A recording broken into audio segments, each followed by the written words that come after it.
Tensions are running high. Chris Rufo makes some people very mad. Who is Rufo?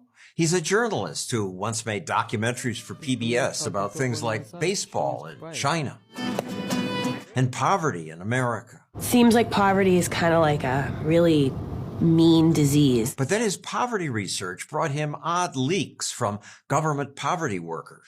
Mid-level bureaucrats, so exasperated with what was happening, they started feeding me documents. Documents like these that reveal Seattle's government trained employees to practice self-talk that affirms their complicity in racism, and white people should work on undoing your own whiteness. The intention is to have an emotional lever against you no matter what you do. What's in it for them?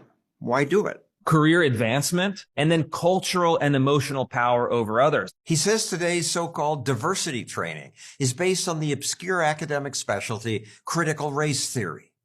Tweeting examples of it brought lots of responses. It really kind of snowballed. I did one story, and then I'd get, 5 or 6 people sending me documents that I might package into another story.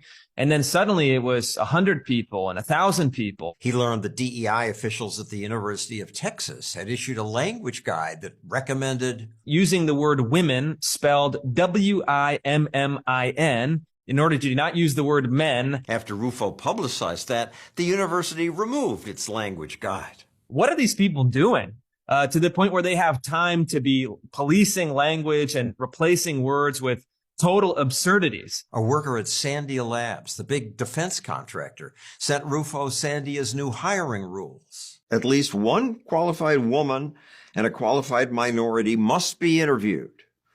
Sounds fair. Make up for past discrimination. Certainly, you should be open to and encouraging a wide variety of people to apply to jobs. But when we're talking especially about nuclear weapons, you need to have the most capable individuals regardless of race or sex. A Sandia employee described Sandia's mandatory training. A 3-day camp where they had to atone for their white privilege, atone for their heterosexual privilege, and even write letters of apology to imaginary women and people of color. And this kind of thing is happening, unfortunately, all over the country. Rufo's critics say he's pushing moral panic. Chris Rufo, one of the conservative activists who's pursuing this moral panic. The New Yorker did a big profile on you and titled it "The Conservative Who Invented the Conflict Over Critical Race Theory." You invented this. I actually post all of the original source documents for every one of my stories. Let me respond. This is not a monologue. This should be a dialogue, right? Am I right? It's my show. His media opponents accuse him of making things up.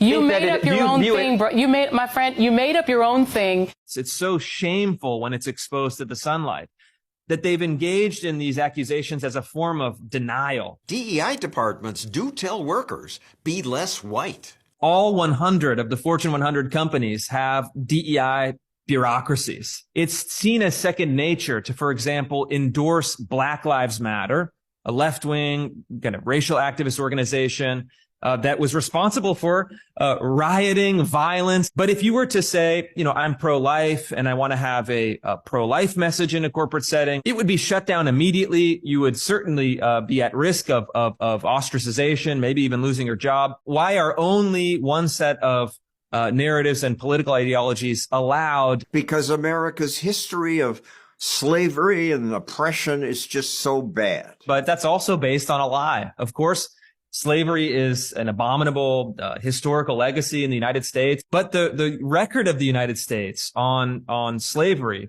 on a comparative basis is much better than almost anywhere else. The idea is that the founders fought the revolution to protect slavery. That was one of the claims in the 1619 Project, which is, kind of so mind-boggling that even the Marxist historians debunked it and said this is absolutely preposterous. Florida is where woke goes to die. In Florida, Governor DeSantis appointed Rufo trustee of a state-funded college. Now Rufo's no longer just a journalist. He has authority, although DeSantis still seems not to know his name. Christopher Russo from the Manhattan Institute. Rufo quickly made big changes. We fired the director of DEI and abolished her entire department. That upset activists at the school. The Washington Post covered them protesting Rufo's appointment. The vast majority of you, 90, 95% roughly, agree with me that there are significant problems here. No. You're the problem. You are the problem. You are the problem. No, I'm not the problem. I'm actually the solution. At one point, the University of Provost tried to stop Rufo from speaking, saying there'd been an anonymous threat. We cannot put our community at risk. This is a new technique for your opponents to stop you from speaking, to raise the issue of danger and then say it's too dangerous, we can't allow you to speak. That's right. Someone sent in a death threat. Anybody who enters this event at this point is at risk. We cannot give veto power to anyone who makes an anonymous threat, because what will happen is that they'll make an anonymous threat before anything that they don't like. Rufo insisted the meeting go forward. We're the board members. We voted. We have 2-1. We're not going to let you shut this down. The provost later resigned. Florida's now banned all public universities from funding DEI programs and from claiming that systemic racism and sexism are inherent in the U.S. Free speech advocates call that flatly unconstitutional. I worry about things you and DeSantis are doing. It just feels authoritarian on the other side. A teacher cannot teach the 1619 project? It's not allowed in Florida? We have impressionable young kids that should not be taught race hatred. And these are common sense restrictions that aren't authoritarian. They're simply acknowledging that the state is the authority in the public schools. My neck of the woods, the Northeast, which leans left, maybe those states will ban using my videos in classrooms, or they'll ban teaching Milton Friedman in free markets. That's okay? I mean, I think that's probably already the status quo in most of these blue states. I don't think that Seattle public schools, San Francisco public schools, and Boston public schools are heavy on the Milton Friedman curriculum. Why is the state the authority? Why not local school boards? I would prefer that to the current system.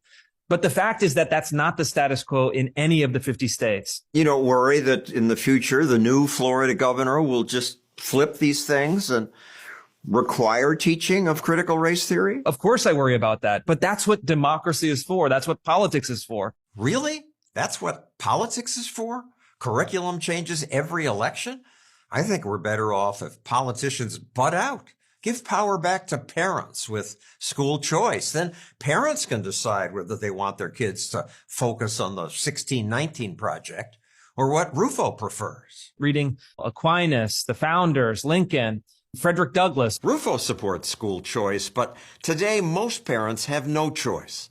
Many are stuck with teachers like this who say every teacher must say systemic racism dominates America. If you don't believe in systemic racism and how it negatively impacts our students of color and don't want to help dismantle those systems, please don't teach. These are not isolated incidents, but in fact, this is the mainstream in almost all of our institutions. Soon we'll release our full interview with Chris.